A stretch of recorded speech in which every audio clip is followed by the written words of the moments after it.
Hello guys, welcome to my channel. होइन, हामी अहिले कहाँको यात्रामा छौँ भन्दाखेरि यो मुक्तिनाथ अप्पर मुस्ताङको यात्रामा छौँ। हिजो लास्टै दुःख पाइयो। हिजो चाहिँ 1:30 बजी बुटोलबाट हिँड्यो। आँखा हेर्नु मेरो बाइकको हावाले गर्दा 1:30 बजी पुग्यो होइन। 1:30 बजी राति एउटा होटलमा लक्कीली एउटा होटलमा लेटे भन्ने ठाउँमा चाहिँ पुग्यो। अहिले चाहिँ म देखाउँछु हजुरहरूलाई, बाहिरको भ्यू देखाउँछु। यसो हिमाल नजिकै बसिरहेको छु हामी। आँखा इग्नोर माई आइज। ल चस्मा लगाउँछ है।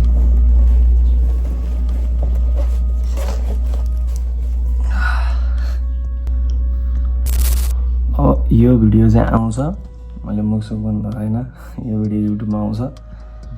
फेरि पनि भन्छु है म, किनभने अघि नै म बिना चस्मा बोल्छु। So hello guys, welcome to my channel. आज चाहिँ हामी कहाँ छौँ भन्दाखेरि मुक्तिनाथ जाँदैछौँ दर्शनको लागि। हिजो चाहिँ हामी 1:30 बजे दिउँसो बुटोलबाट हिँडेको र हिजो राति तातो पानी बस्ने भन्ने प्लानमा थियौँ। राति होटल सटल कुनै पनि नखुल्दो रहेछ, त्यही भएर हजुरहरू आउँदाखेरि टाइममा आउनु होला। त्यसपछि राति आउँदा रातभरि आउँदा आँखा देख्नुभयो। पछि लास्टमा लेटेमा एक ठाउँमा होटल पाइयो, अनि यहाँ बसिरहेछौँ। राति आउने बेला के हो कहाँ हो केही थाहा थिएन। अहिले बिहान उठ्दाखेरि हिमाल देखिरहेको छ, खुसी लाग्छ, देखाउँछ है। सो हेर्नु यो बाहिरको भ्यू, यस्तो दामी हिमाल देखिरहेको छ। अझै हामी हिमालमा त पुग्नै छ, बाँकी आउँदैछ चाहिँ। यो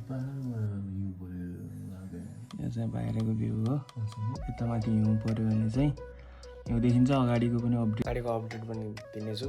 अब यसो फ्रेस हुनु पऱ्यो। त्यसपछि हामी मुक्तिनाथतर्फ अगाडि बढ्छौँ र अप्पर मुस्ताङ पनि प्लान छ। हेरौँ के हुन्छ। अप्पर मुस्ताङमा जान्छौँ, लो मन्थाङ हुँदै सबै देखाउनु हो।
सो गाइज, हामी अब मुक्तिनाथ मन्दिर पुग्न लागिसक्यौँ।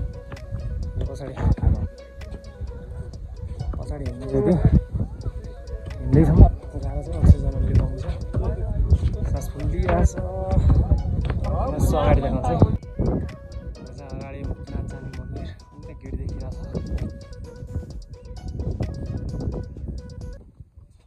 यस्तो छ भ्यू।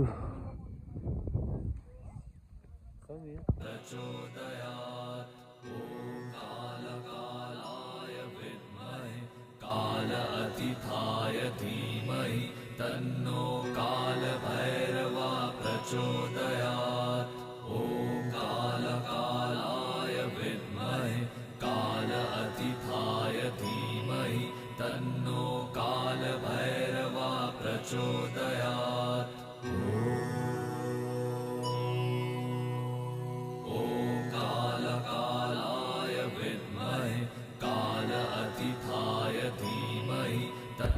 सो गाइस फाइनली हामी रैदै गरेर आइसक्यौँ पानी परिरहेको छ तरो होइन यता माउन्टेन देखिरहेको छ देख्न सक्नुहुन्छ र अब चाहिँ यसो भिजेको अवस्था लास्टै चिसो भइरहेछ अनि यता चाहिँ गौतम बुद्ध हुनुहुन्छ हामी फोटोसोटो खिचिसक्यौँ जाडो छ एकदमै हिउँ पर्ने अवस्था छ अब हामी अप्पर मुस्ताङको लागि जानेछौँ भन्ने प्लान चाहिँ छ हेरौँ के हुन्छ अनि मुक्तिनाथमा दर्शन गरेर आइसक्यौँ र अलिअलि फोटो पनि भइसक्यो अब हामी चाहिँ अप्पर मुस्ताङतर्फ जाने भन्ने चाहिँ प्लान हो अगाडि के हुन्छ हेर्दै जाऊँ हाम्रो मित्र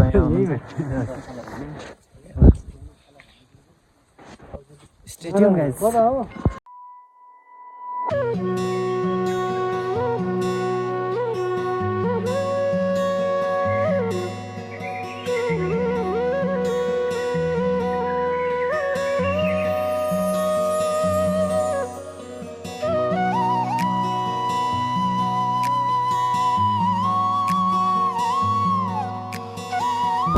सो फेरि पनि स्वागत छ गाइज हामी चाहिँ अहिले के भन्छ यो मुक्तिनाथदेखि चाहिँ यो हामी कागबेनीतर्फ गइरहेछौँ तल यो चाहिँ कागबेनी जाने अब चाहिँ लास्टै हावा चलिरहेको छ लास्ट अनि अब चाहिँ यसो हामी कागबेनीमा गएर सुत्छौँ हामीले तिनजना राइडरहरू फेरि पनि भेटाइसकेका छौँ र हामी सँगै जाने अप्पर मुस्ताङ चाहिँ अलिकति बाटोमा अलिकति अप्पर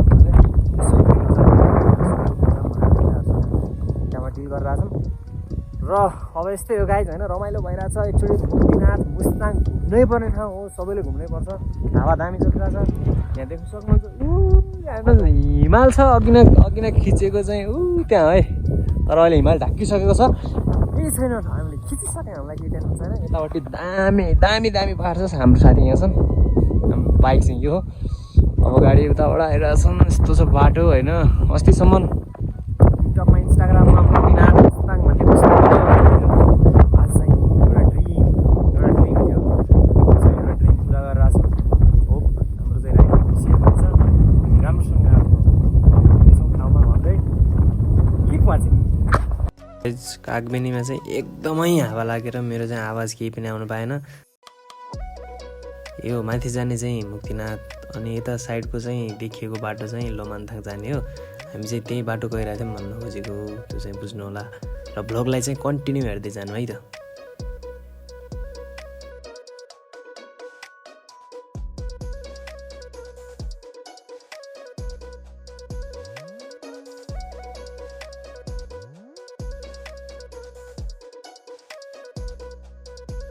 सो गाइज हामी अहिले चाहिँ कहाँ भन्दाखेरि चाहिँ अब अप्पर मुस्ताङको लागि हामी चाहिँ लागिसकेका छौँ पुरै अफरोड अप्पर मुस्ताङमा भर्खरै इन्ट्री गराएर अब लोमान्थाङको लागि हामी गइरहेको छौँ यहाँदेखि कोरोला बोर्डर चाहिँ 97 किलोमिटर टाढा छ है 97 किलोमिटर टाढा रहेछ हामी यसो पुलनिर यसो बसिरहेको छौँ यो चाहिँ पुरा चट्टान हो कि यो माटो हो कि के हो यो गाह्रो छ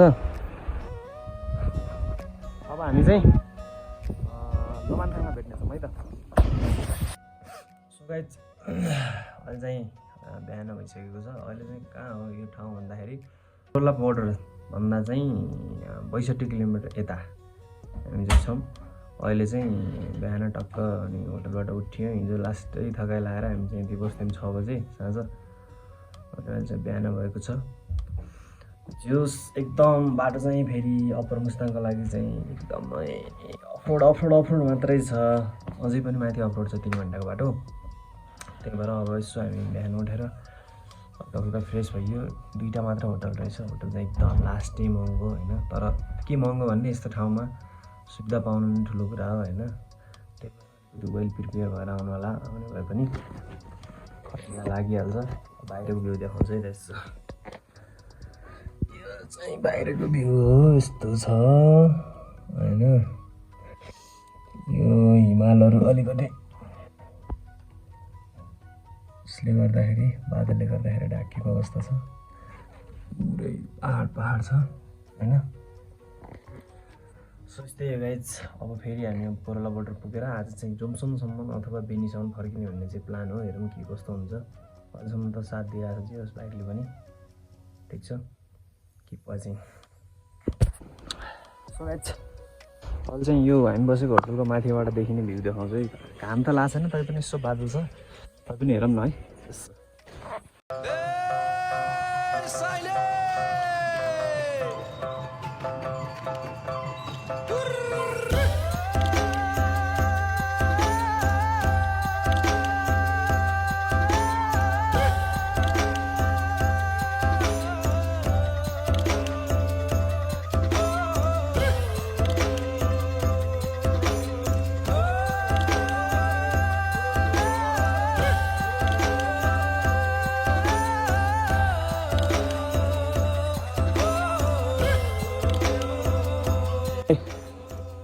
त्यस्तै भ्यूहरू हेर्नुको लागि फेरि पनि भिडियो स्किप नगरेर हेर्दै गर्नु है। सो गाइस हामी अप्पर मुस्ताङमै छौँ। अब यहाँदेखि लगभग कोरोला बोर्डर हाम्रो कमसेकम 50 किलोमिटर 50-55 किलोमिटर होला। बाटो भन्नुहुन्छ भने यस्तो यो हो बाटो, सेम यस्तै बाटो हो। यस्तो छ अगाडि, माथि हिउँ पर्न सक्ने सम्भावना चाहिँ यहाँको लोकलहरूले बताइरहेको छ।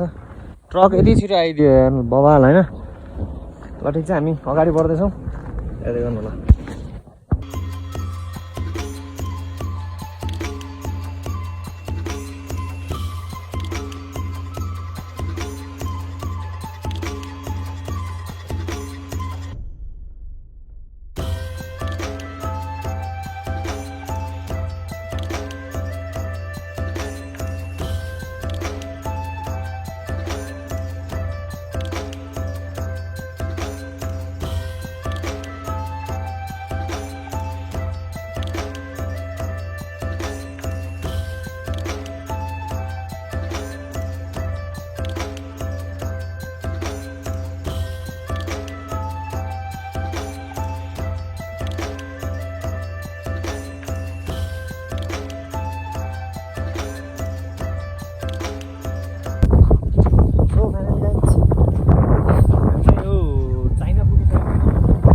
पछाडिको पुरै चाइना हो।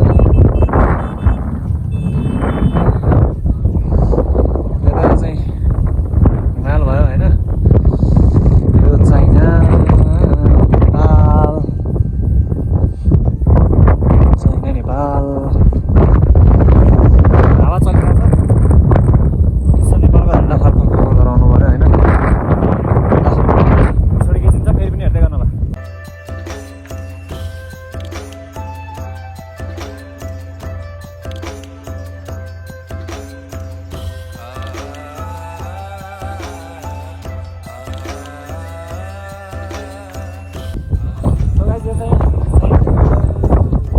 रक्सीहरू पाइन्छ होइन, नखाने पर्यो तैपनि खाने भए सम्पर्क गरौँ है। यहाँ पुरा रक्सी रक्सी रक्सी मात्रै छ। यहाँ दिदीले एकदमै मिलाएर गरिदिनु भयो। दिदी के भन्न चाहनुहुन्छ? नाका घुम्न आउनु एकदम सस्तो सस्तो रक्सी पाइन्छ अरे। यहाँ कस्तो खतरा है। ल दिदी हामी चाहिँ लाग्यो है। ल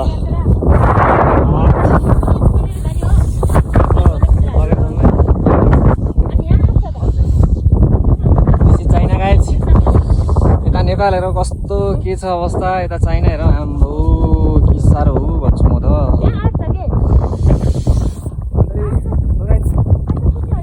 हामी अलिअलि चक्कर निस्किन लाग्यो। बाई बाई गरिदिनु ल। सो गाइज अब के भन्छ, अनुहार त देखाउन लागेकै छैन होइन। यो टोपी देखाइदिन्छु बरु यसो। अनि यो अगाडि देखिरहेको हिमाल हो। अब चाहिँ हामी के भन्छ, अघि नै बिहान बसेको होटल चाहिँ यो हो। हामी यहाँदेखि पनि अझै 1.5 घन्टाको बाटो, लगभग यस्तै अफरोड छ। यस्तै बाटोमा हामी जानुपर्ने छ। यता चाहिँ पानी पर्ला जस्तो पनि भएछ। सो हामी चाहिँ ल जान्छौँ है त। फेस चाहिँ देखाउनु ल। सो फेरि पनि स्वागत छ गाइज। हिजो चाहिँ हाम्रो अप्पर मुस्ताङदेखि चाहिँ 7.5 घन्टाको राइडपछि हामी कागबिनी गऱ्यौँ। कागबिनीपछि चाहिँ यता लेतिपसम्म पुग्यौँ। हिजो चाहिँ पानी परेर अनि हामी यति बस्ने निर्णय गऱ्यौँ र हिजो चाहिँ त्यही सुरुकै दिनमा बसेको चाहिँ होटलमा हामी आएर बस्थ्यौँ। र अहिलेको चाहिँ लगभग अहिले चाहिँ बिहानको 7 बजी होला र यस्तो दामी घाम लाग्छ होइन। बाहिरको भ्यू देखाउँछु। यस्तो छ बाहिरको भ्यू होइन। अघि नै हिमाल देखिरहेको सबै बादलले छेकेछ। सबै त्यस्तै नै हो। अब हामी हिजो यता सुत्यो, यता मोबाइलहरू छ, यता टावल सावलले यस्तै छ। गाह्रो छ, जुत्ताको हालततिर पनि यस्तो छ होइन।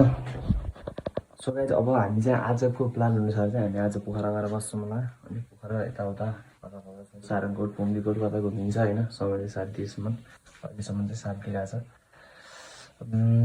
यति भन्दै ब्लग अझै पनि हेर्दै गर्नु है। ब्लग चाहिँ लामो हुन्छ है एकचोटि।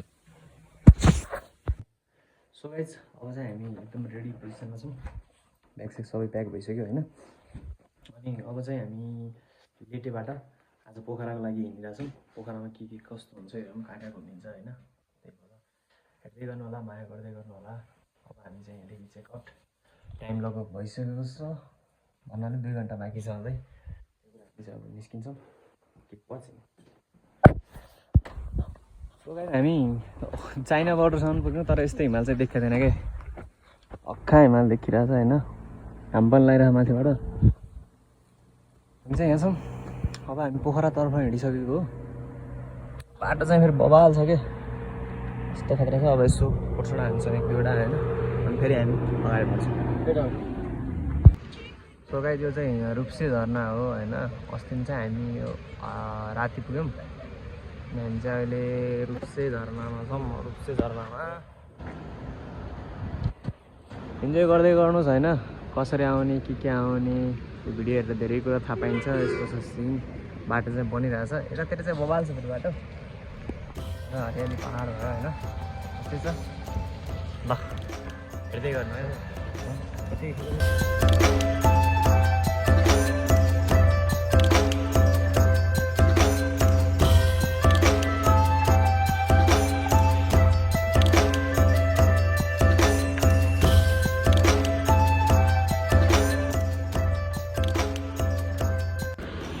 गाइस हामी चाहिँ बाटोमै छौँ होइन। अहिले अब पोखरा लगभग कति किलोमिटर छ भने हाम्रो 21 किलोमिटर छ पोखरा चाहिँ।